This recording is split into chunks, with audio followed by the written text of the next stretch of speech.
Bonjour et bienvenue dans nos perspectives financières d'aujourd'hui. Rejoignez-nous aujourd'hui pour notre analyse du monde financier, des derniers événements, des dernières informations sur les marchés. Thomas va nous aider aujourd'hui depuis la salle des marchés. L'Ether a connu une hausse depuis le début de l'année, mais a commencé à s'essouffler à la mi-mars. Depuis le 1er janvier, l'ETH est à la traîne du Bitcoin, gagnant environ 48% contre 57% pour le BTC dans leurs paires USD respectives depuis le début de l'année. Les actions américaines ont clôturé en hausse, avec les valeurs technologiques en tête, alors que les nouvelles données économiques ont ravivé l'espoir que l'inflation continue à se calmer.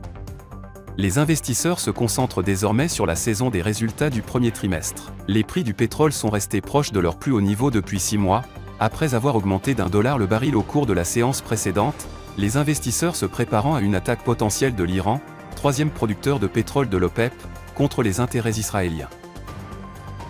La dernière session a vu les actions Tesla augmenter de 1,2%. L'indicateur oscillateur ultime donne un signal baissier. La paire euro-dollar a connu une légère baisse de 0,1% lors de la dernière session.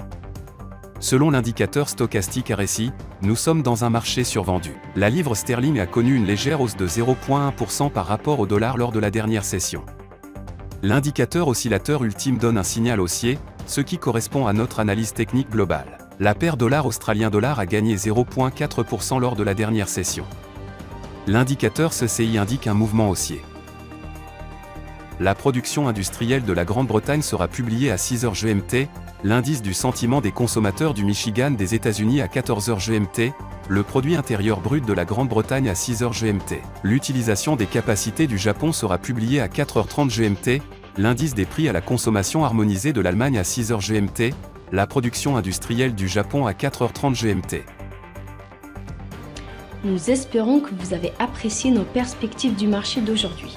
De la part de toute l'équipe, nous vous souhaitons une journée de trading productive. N'oubliez pas de nous rejoindre la prochaine fois pour toutes nos analyses des derniers événements et nouvelles sur les marchés financiers.